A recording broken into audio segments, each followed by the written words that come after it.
असलामुअलैकुम। 4 star सियासी डेरे ते खुश आमदीद। हजूर तुसी जिते जिते तशरीफ फरमाओ, अल्लाह पाक तुहानू सारे अपनी सेहत तंदरुस्ती अता फरमावे। बस मेरे भाइयों दोस्तों बजुर्गों, तुसी जिथे जिथे भी है जे, जड़ी जड़ी जगह तो भी है जे, तुहाडी कोई गुजारिश है चैनल नूं सबसक्राइब करो तो बैल आइकन के बटन नूं दबा दिया करो। जरा इन्हां साडी हौसला अफजाई हो जाए दी मेहरबानी। खबरां मन्ने आने अफवाहां जड़ियां हैगियां दम तोड़ गईयां हैगियां। काजी साहब नूं जिहड़ा है ना गौरमेंट ने राजी कर लिया, बड़ी अच्छी खबर हैगी है। ते हनीफ वासी साहब ने अज असैंबली दे विच महमूद अचगज़ई साहब नूं शर्मिंदा कर दिता गया।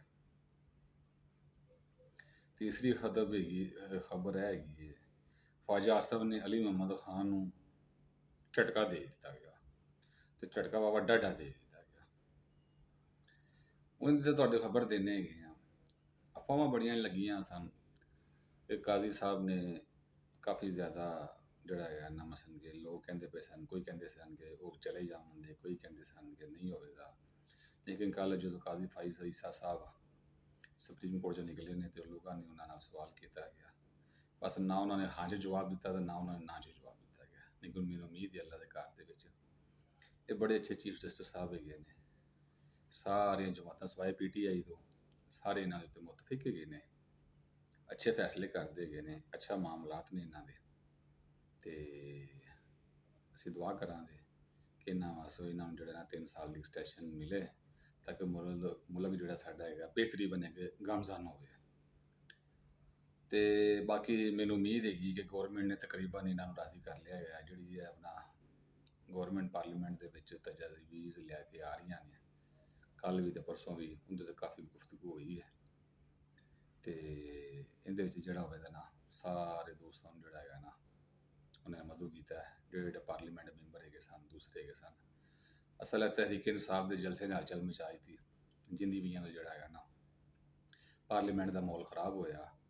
अज सरदार एजाज सादक साहब ने भी काफ़ी इंदा नोटिस लिया कि पार्लीमेंट एक अदारा है, इसे ने कोई हक नहीं पहुँचता है कि पार्लीमेंट के अंदर आंदे बंदियां नूं गिरफ्तार करे। चलो खैर इंशाअल्लाह बड़ी उम्मीद है अल्लाह के घर दे विच कि जिहड़ा हैगा ना साडे सारे मामलात कवर होवन दे, सारे मामलात हुण अल्लाह पाक दुरुस्त बने, सारी सैटिंग होवे दी। ते सानूं बड़ी खुशी होवे दी अगर काजी फाइज ईसा साहब एक्सटैंशन लैन, क्योंकि इमरान खान दौर दे विच इन्हां उत्ते काफ़ी इल्ज़ामात लाए गए, काफ़ी सिस्टम इन्हां उत्ते कीता गया, काफ़ी मामलात इन्हां उत्ते इल्ज़ामात दा जिहड़ा हैगा ना काजी साहब ने अपने इल्ज़ामात दा भरपूर जवाब दिता। ते काजी साहब ने अपने इल्ज़ामात दा काफ़ी ज़्यादा भरपूर जवाब दिता, बड़ियां मसाइल उन्हां नूं भी आए। अल्लाह पाक उन्हां नूं इंदा अजर अज़ीम अता फरमावे। असल इमरान खान का जिहड़ा दौर हैगा सी ना, उहदे विच किसी बंदे नूं नहीं बख्शिया गया। वो एक बंदा जिवें कि हुंदा ना, एक बंदा डंडा फड़दे सारे बंदियां दे पिछे लग गया, उन्हें मैनूं किसी दी की जरूरत हैगी है। स्टैबलिशमेंट, दूसरी फौज, दूसरे इदारे सारे सारे साडे नाल हैगे ने। ख्वाजा आसफ साहब का एक बयान उदों मैनूं चंगी तरह याद है गया, उन्होंने आख्या सी ना जिन्नी सपोर्ट इमरान खान नूं मिली हैगी है ना, जिन्नी सपोर्ट इमरान खान नूं मिली हैगी, अगर किसी होर बंदे नूं मिलदी ना तो वह मुल्क नूं कित्थे कित्थे लै जांदा हैगा। लेकिन इन्हां ने कोई सपोर्ट कोई मामलात जिहड़ा हैगा सी ना इमरान खान ने, बस उन्होंने एक ही गल लई है, फलां चोर हैगा, फलां चोर हैगा, फलां चोर हैगा, फलां चोर हैगा। ते असीं गुजारिश करांगे उदों भी इमरान खान साहब की गुजारिश की सी कि भी गल इस तरह हैगी है कि अगर कोई चोर हैगा तुसीं कम अच्छे करो ताकि खुद ब खुद चोर साबित हो जावन। लेकिन उन्होंने 3 साढ़े 3 साल 7 महीने उन्होंने मुल्क की तारीख का रिकॉर्ड तरीन कर्जा लिया दे मुल्क नूं तबाही के दाने ते पहुँचा दिता। 50 लाख घर ते 2 करोड़ नौकरियां। इन्हां नूं जदों भी इमरान खान के बंदियां नाल कोई गल करिए ना, यार कारकरदगी दसो, ना ना ना ना तुहानूं 70 सालां की कहानी सुनावन दे, लेकिन 37 महीनों की जिहड़ी कारकरदगी ना, 3.5 साल 7 महीनों की कारकरदगी कदी नहीं दसन दे। ना ना इन्हां नाल कोई गल कर लवो, कहंदे ना ना ना ना साडे नाल इह गल नहीं करनी। चलो अल्लाह पाक ने सानूं इस फितने तो दूर फरमाया, अल्लाह पाक का शुक्र है। ये जिहड़ी बाकी आर्थिक सोशल मीडिया दी दूसरा तीसरा, अल्लाह पाक सानूं इन्हां दा भी महफूज फरमावे। ਅੱਜ ਹਨੀਫ ਅਬਾਸੀ ਸਾਹਿਬ ਨੇ ਨਾ, ਤੁਸੀਂ ਖਬਰ ਦੇ ਆਨੇ, ਹਨੀਫ ਅਬਾਸੀ ਸਾਹਿਬ ਨੇ ਅੱਜ ਪਠਾਨ ਲੀਡਰ ਮਹਿਮੂਦ ਅਚਕਜ਼ਈ ਸਾਹਿਬ ਨੂੰ ਝਟਕਾ ਦੇ ਦਿੱਤਾ ਇੱਕ ਵਾਰੀ, ਤੇ ਝਟਕਾ ਬਾਬਾ ਡਾਡਾ ਦੇ ਦਿੱਤਾ। ਉਹਨੇ ਕਿਹਾ ਇਹੋ ਹੀ ਇਮਰਾਨ ਹਨ ਤੁਸੀਂ ਜਿੰਦੇ ਲੀਡਰ ਬਣੇ ਫਿਰਦੇ ਜੇ ਤੇ ਜਿੰਦੀ ਤੁਸੀਂ ਗੱਲਬਾਤ ਉੱਤੇ ਲੱਗੇ ਫਿਰਦੇ ਜੇ।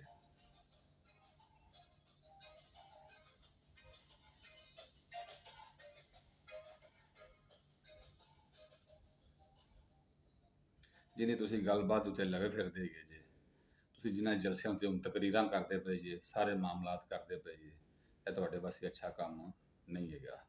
ਉਹਨਾਂ ਨੇ ਇਹੋ ਬੰਦਾ ਸੀ ਕਿ ਜਿਹੜਾ ਚਾਦਰ ਲੈ ਦੇ ਤੇ ਤੁਹਾਡੀ ਨਕਲਾਂ ਲਾਉਂਦਾ ਸੀ।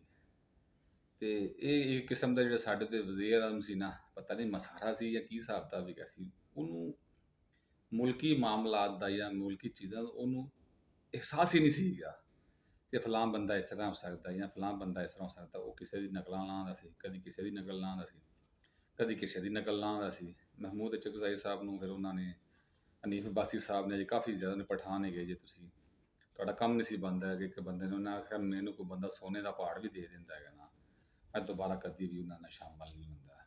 ਲੇਕਿਨ ਤੁਸੀਂ ਉਹਨਾਂ ਨਾਲ ਸ਼ਾਮਲ ਹੋਏ, ਤੁਸੀਂ ਆਪਦੀ ਬੇਇੱਜ਼ਤੀ ਕਰਵਾਈ, ਸਾਰੇ ਮਾਮਲਾਤ ਕੀਤੇ। ਤੁਸੀਂ ਬਜ਼ੁਰਗ ਸਿਆਸਤਦਾਨ ਦੇ ਲਿਹਾਜ਼ਾ ਆਪਣੀ ਇੱਜ਼ਤ ਦਾ ਖਿਆਲ ਕਰੋ। ਕਾਫੀ ਜ਼ਿਆਦਾ ਜਿਹੜਾ ਹੈਗਾ ਸੀ ਨਾ ਉਹਨਾਂ ਨੇ, ਕਾਫੀ ਜਿਹੜਾ ਹੈਗਾ ਸੀ ਨਾ ਉਹਨਾਂ ਨੇ ਮਹਿਮੂਦ ਅਚਕਜ਼ਈ ਸਾਹਿਬ ਨੂੰ ਕਾਫੀ ਐਜੂਕੇਸ਼ਨ, ਕਾਫੀ ਤਹਿਸੀਲ ਛੱਡੀ ਹੈਗੀ। ਬਾਕੀ ਬਜ਼ੁਰਗ ਆਦਮੀ ਸਨ, ਨਹੀਂ ਸੀ ਤਹਿਸੀਲ ਲਾਉਣੀ ਚਾਹੀਦੀ, ਸਿਆਸੀ ਮਾਮਲਾਤ ਹੈਗੇ ਸਨ, ਲੇਕਿਨ ਸਿਆਸਤ ਦੇ ਵਿੱਚ ਵੀ ਉਹਨਾਂ ਨਾਲ ਬੜੀ ਹੋਈ ਹੈ। ਲੇਕਿਨ ਉਹ ਫਿਰ ਭੱਜਦੇ ਇਮਰਾਨ ਖਾਨ ਸਾਹਿਬ ਦੇ ਨਾਲ ਚਲੇ ਗਏ। ਤੀਸਰੀ ਖਬਰ ਤੇ ਆਨੇ ਹੈਗੇ ਆ, ਖਵਾਜਾ ਆਸਫ ਸਾਹਿਬ ਨੇ ਅੱਜ ਜਿਹੜਾ ਹੈਗਾ ਨਾ ਅਲੀ ਮੁਹੰਮਦ ਖਾਨ ਨੂੰ ਜਿਹੜਾ ਹੈਗਾ ਨਾ ਝਟਕਾ ਦੇ ਦਿੱਤਾ ਅਸੈਂਬਲੀ ਦੇ ਵਿੱਚ, ਤੇ ਬਾਬਾ ਡਾਢਾ ਝਟਕਾ ਦਿੱਤਾ। ਝਟਕਾ ਥੋੜਾ ਨਹੀਂ ਦਿੱਤਾ, ਬਾਬਾ ਡਾਢਾ ਝਟਕਾ ਦਿੱਤਾ ਗਿਆ। ਝਟਕਾ ਕਿਵੇਂ ਦਿੱਤਾ ਗਿਆ? ਉਹਨੇ ਕਿਹਾ ਇਹ ਬੰਦਾ ਹੈਗਾ ਬਹੁਤ ਜ਼ਿਆਦਾ ਝੂਠ ਮਾਰਦਾ, ਇਹ ਵਾਹਦ ਬੰਦਾ ਹੈਗਾ ਜਿਹੜਾ ਬੰਦਾ ਦਰੂਦ ਸ਼ਰੀਫ ਪੜ੍ਹਦੇ ਝੂਠ ਮਾਰਦਾ ਹੈਗਾ। ਇਸ ਬੰਦੇ ਨੂੰ ਜਿਹੜਾ ਹੈਗਾ ਨਾ ਆਪਦੀ ਇੱਜ਼ਤ ਦਾ ਖਿਆਲ ਹੈਗਾ, ਨਾ ਦੂਸਰਿਆਂ ਦੀ ਇੱਜ਼ਤ ਦਾ ਖਿਆਲ ਹੈਗਾ। ਉਹਨੇ ਕਾਫੀ ਜ਼ਿਆਦਾ ਜਿਹੜਾ ਹੈਗਾ ਨਾ ਗੱਲਾਂ ਕੀਤੀਆਂ ਗਈਆਂ। ਮੁਹੰਮਦ ਅਲੀ ਖਾਨ ਸਾਹਿਬ ਵੀ ਗੁੱਸੇ ਦੇ ਵਿੱਚ ਆ ਗਏ। ਉਹਨਾਂ ਨੇ ਖੈਰ ਇਹਨੇ ਜਵਾਬ ਬਾਤ ਨਹੀਂ ਦਿੱਤੇ ਗਏ। ਹਨੀਫ ਜਿਹੜਾ ਹੈਗਾ ਸੀ ਖਵਾਜਾ ਆਸਫ ਸਾਹਿਬ, ਉਹਨੇ ਹੈ ਮੇਰੀ ਜ਼ੁਬਾਨ ਨਾ ਖਲਵਾਉਣਾ। ਕਾਫੀ ਜ਼ਿਆਦਾ ਜਿਹੜਾ ਹੈ ਨਾ ਜੋ ਇਹਨਾਂ ਦੀ ਅਸੈਂਬਲੀ ਸੈਸ਼ਨ ਦੇ ਵਿੱਚ ਕਾਫੀ ਜ਼ਿਆਦਾ ਤੂੰ ਮੈਂ ਹੋਈ। ਖਵਾਜਾ ਆਸਫ ਸਾਹਿਬ ਨੇ ਫਿਰ ਇਹਨਾਂ ਦੇ ਲੀਡਰਾਂ ਦੀ ਗੱਲਾਂ ਮਤਾਂ ਸੁਣਾਈਆਂ। ਉਹਨੇ ਮੈਂ ਇਹਨਾਂ ਨੂੰ ਕਹਿਣਾ ਸਾਂ ਕਿ ਤੁਸੀਂ ਹੱਸਦੇ ਆਏ, ਲੋਕ ਤੁਹਾਡੇ ਹੱਸਣਾ ਵੇਖ ਰਹੇ ਨੇ, ਇਨਸ਼ਾਅੱਲਾ ਅਨ ਕਰੀਬ ਲੋਕ ਤੁਹਾਡਾ ਰੋਣਾ ਵੀ ਵੇਖਣਗੇ। ਤੇ ਲੋਕਾਂ ਨੇ ਰੋਂਦਿਆਂ ਵੇਖਿਆ ਤੇ ਕਾਫੀ ਜ਼ਿਆਦਾ ਲੋਕਾਂ ਨੇ ਇਹਨਾਂ ਨੂੰ ਜਿਹੜਾ ਹੈ ਨਾ ਜ਼ਲੀਲੋ ਖਵਾਰ ਹੁੰਦਿਆਂ ਵੇਖਿਆ। ਅਸੀਂ ਦੁਆ ਕਰਾਂਗੇ ਅੱਲਾਹ ਪਾਕ ਸਾਰਿਆਂ ਨੂੰ ਜਿਹੜਾ ਹੈਗਾ ਨਾ ਜ਼ਿਲਤ ਤੋਂ ਖਵਾਰੀ ਤੋਂ ਬਚਾਵੇ ਤੇ ਅੱਲਾਹ ਪਾਕ ਆਸਾਨੀ ਵਾਲੇ ਮਾਮਲੇ ਕਰੇ। ਅੱਲਾਹ ਪਾਕ ਸਾਰਿਆਂ ਵਾਸਤੇ ਬਿਹਤਰੀ ਵਾਲੇ ਮਾਮਲੇ ਕਰੇ। ਸਿਆਸਤ ਯਾਰ ਆਉਣ ਜਾਣ ਵਾਲੀ ਚੀਜ਼ ਹੈ, ਇਹ ਸਿਆਸਤਦਾਨ ਜਾਂਦੇ ਆਉਂਦੇ ਰਹਿਣ ਦੇ। ਅਸੀਂ ਤੁਹਾਡੇ ਵੀ ਆਹੀ ਗੁਜ਼ਾਰਿਸ਼ ਕਰਾਂਗੇ ਭਰਾਵਾਂਗੇ ਕਿ ਜਿੰਨੇ ਵੀ ਤੁਸੀਂ ਹੈਗੇ ਜੇ ਆਪਣੇ ਸਾਰੇ ਦੋਸਤਾਂ ਨਾਲ, ਭਾਈਆਂ ਨਾਲ ਮਾਮਲਾਤ ਬਿਹਤਰ ਰੱਖੋ ਤੇ ਅੱਲਾਹ ਪਾਕ ਤੁਸੀਂ ਜਿੱਥੇ ਵੀ ਬੈਠੇ ਜੇ ਅੱਲਾਹ ਪਾਕ ਤੁਹਾਨੂੰ ਕਾਮਯਾਬ ਫਰਮਾਵੇ। ਤੇ ਬਹੁਤ ਬਹੁਤ ਸ਼ੁਕਰੀਆ। ਅਸਲਾਮ ਅਲੈਕੁਮ।